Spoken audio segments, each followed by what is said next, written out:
tasks, but also supported the proposal to have park care as our annual conference theme. And also would like to introduce and thanks Gary Hall, who's our director, who is also being nothing but supportive throughout, and is going to get us started by saying a few words around the concept of park care himself, being one of the intellectuals who helped to shape the debates around piracy. So it's definitely a running theme that we explore as a collective in our little unit here at Coventry, at least. Okay, without further ado, I'll leave you with Gary, and then I'll maybe say a few words myself to kickstart the day together. Thank you, Gary.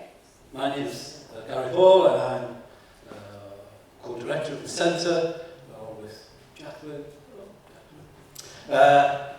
And yeah, so a little bit about the university. So yes, some of you may know, Coventry is quite ambitious. It's spending a lot of money investing in research staff and infrastructure, and it's been setting up 15 new research centres, of which ours, the Centre for Postdigital Cultures, which I'll probably refer to from now on as CPC, just so you kind of know. So we're one of them. So there's two questions we get asked. One is, what on earth is Postdigital Cultures? I'm really not going to go there again. My colleagues have, they've heard it enough times by now. So the other thing is, what are we actually doing in the centre? So I'm going to concentrate on that bit. That's a bit more fun, maybe.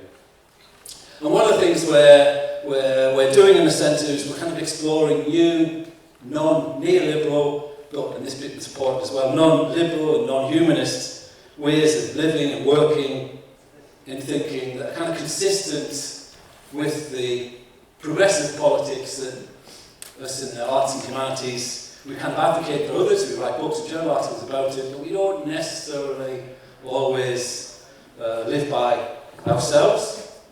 So this is where our interest in the post-human, the post-humanities comes in the centre, but it's also what I was pushing towards in this book, which is pirate philosophy, which Valeria asked me to say a little bit about, just to get us started thinking about piracy and pirate care. This is not my house. I don't do the can't afford 20th century, that mid-modern kind of stuff. That's So what I was doing in that book, I was using the word pirate not so much in this kind of romantic, historical, outsider of fiction film sense, Long John Silver, Captain Jack Sparrow, nor the kind of radical libertarianism espoused around the time I was writing the book by the online drug czar Dread Pirate Roberts, nor even of the deviant thief or subversive radical that's associated with the anti-copyright advocates of the pro-piracy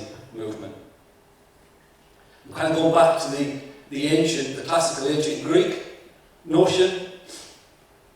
And when the word pirate began to appear in the texts of the ancient Greeks, it was directly related to the word pira, which is to make an attempt, to try, to test, to attack. And it's here that the modern sense of pirate has its etymological origins.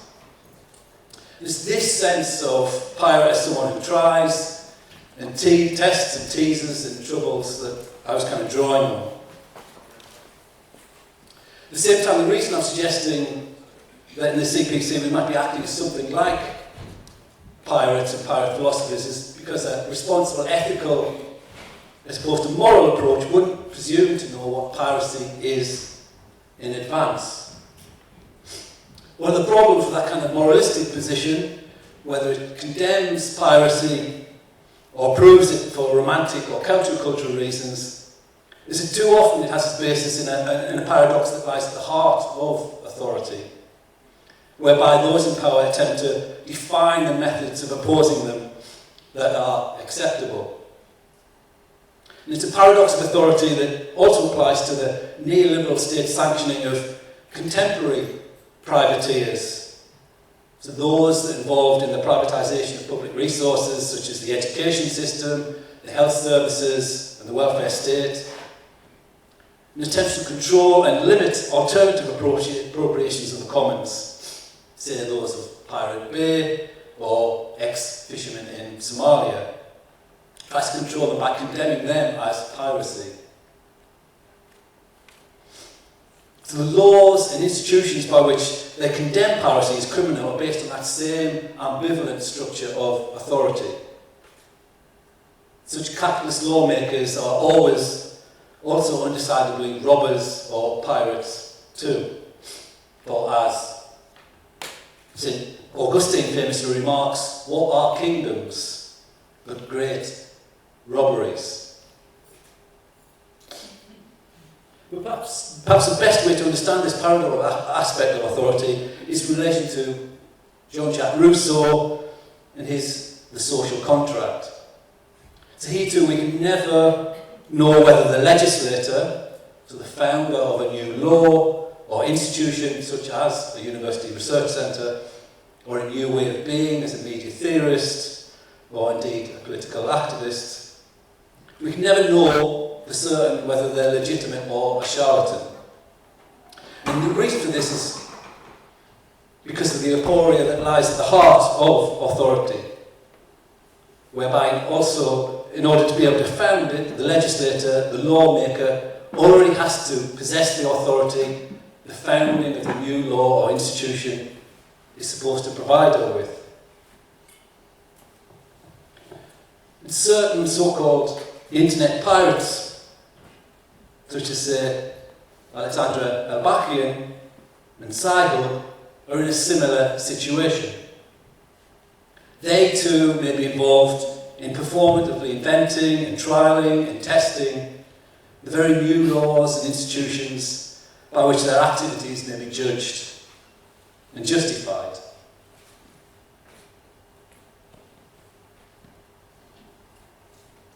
So might acting something like pirate philosophers in this sense then have the potential to lead to new, neoliberal, but also non-liberal ways of being and doing that are consistent with the kind of progressive politics that many of us espouse. So inventing and trialling and testing such a pirate way of working is what myself and colleagues in the CPC are experimenting with. Now, as you can see, we're part of a much larger institution, so we can't do, say, what Lawrence Russell has done at ERG. We can't make the whole institution run on a collective, open source, transparent kind of basis. That would be an interesting experiment, but not yet, maybe in a few years. But we kind of think that small victories can show that larger change is possible, and perhaps more achievable than many people think.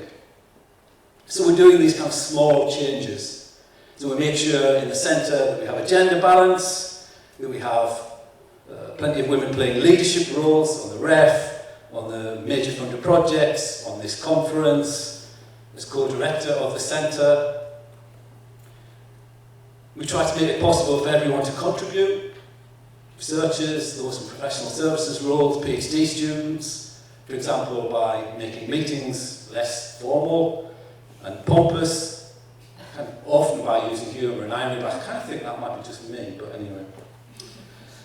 And we try to reduce, we don't eliminate them, we're in a bigger institution, but we try to reduce vertical hierarchies by distributing authority among as many people in the centre as we can. So we have, sometimes it feels like endless, committees and working groups for making decisions about funding events such as this. And this ensures it's not just the same people with the same biases and prejudices who are making all the decisions. It also means that those who are in positions of leadership, when they need to take decisions, they have to consult with a number of others before doing so. Okay, so, we're not perfect. There's still a lot to do. If we were perfect, then maybe someone else would be standing here rather than me. But working, this is difficult. Working like this requires us each to have a high level of generosity, and that's not easy given the pressures we're all under to operate as kind of lone individual scholars, constantly competing for time and resources. But pro rata, we're one of the most successful research centres in the university. And part of the idea is that if we can be successful doing things a little differently, like this, then others, both maybe here at Coventry and elsewhere, maybe they can do things a little differently as well. And in this respect, since a number of us in the Centre are media theorists, one of the things we're particularly interested in is reinventing theory, whether that's feminist or post-Marxist or post-humanist, and what it is to live and work and act as a theorist. So to this end, although, as I say, we are theorists, we don't always act as virtuoso authors. We operate in terms of collaborative communities and collectives. There's also a recognition that Gutenbergian media, such as writing and the book, are not the natural or normative means by which knowledge is generated in today's post-digital and post-Gutenberg galaxy. So while we still publish plenty of conventional books and journal articles, our theory might not necessarily take the form of a piece of writing at all. We're increasingly involved in opening knowledge to being not just post-digital, but post-grammatological, post-literary too. We're doing that by creating and publishing and disseminating our work in the form of films and videos and virtual augmented media environments, but also by reinventing hardware, software and network infrastructures, especially those that are involved in the production and dissemination of knowledge and research. So books, journals, seminar series, conferences.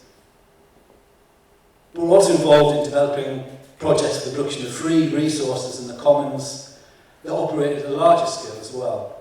So archives, museums, libraries. And in fact, often our theory doesn't always involve authoring at all. Along with such effective labour as caring and supporting and inspiring, it can involve building and developing and maintaining far more than authoring, as with Marcel's work with UberWeb and ARC, and today with the camera. So our projects are performative, or prefigurative, as we might say, following Valeria's work. And that they're concerned not just with representing the world, but with interacting with it and in it, in order to make things happen. They're being the change we want to see. We're trying to live, we want the world to be different, we're trying to already act like it is. Kind of generating future practices in the present. Although, as Valeria has it with CPC, so as she was putting it, we're creating an institutional harbour. So what you done with the harbour there, that was very nice, with that kind of pirate ship thing. We're creating an institutional harbour for activities that try to perform their politics, using our position and our resources as a university research centre to support them. And the shared aim of all of our performative or prefigurative projects is to disarticulate the existing playing field and its manufactured common sense of what it is to be an academic or a theorist or an activist today. Instead, foster a variety of antagonistic or, if you like, pirate spaces that contribute to the development of institutions and environments that are able to counter the hegemony both of the traditional liberal public institutions, such as the university on the one hand, but also private and for-profit companies, such as Amazon.com, LinkedIn and Academia.edu on the other. And the idea is to encourage other projects and movements by showing what can be achieved, how things might look if the ways of being and doing that we're interested in and trying to promote and encourage were accepted. At the same time, by producing free resources and infrastructure in this way, chains of equivalence can be established between our projects and a diversity of other movements and struggles locally, nationally and internationally. So they include things like unconditional basic income, the Preston model that people often talk about, 4-day week in the UK, and a lot of the projects we're going to be talking about today. So just to end with an example, one idea we're investigating, or starting to investigate, is see if we can introduce some of the ideas we've been exploring to cities. As we know, the infrastructure of cities has shifted from public institutions, such as the public library and the post office, to the deregulated cloud computing and casualised employment practices of Amazon. Now, of course, we can't go back to 19th century, the kind of world of public institutions of the 19th century. However, can we transform the future of our cities through the provisions of commons-oriented alternatives to public and private infrastructure as a form of pirate care? So instead of having to rely on government and multinational companies such as Amazon and Uber for their infrastructure, can we make it possible for cities to reappropriate some of the alternative resources that are generated by projects such as Memory of the World and Mandela 27, Etherbox and Tactical Tech and others, and build their own versions on a self-organising basis, maybe adopting and improving those parts they want and discarding the rest? Could this offer a relatively quick and easy, non-scaling model for collectively creating a range of municipal institutions, technology and tools, one with the potential to provide a more socially just and environmentally sustainable way for us all to live and work in cities in the future? And it's these questions and more that we're looking forward to exploring with you today. Thanks very much for listening and for coming. Looking forward to it very much. Thanks.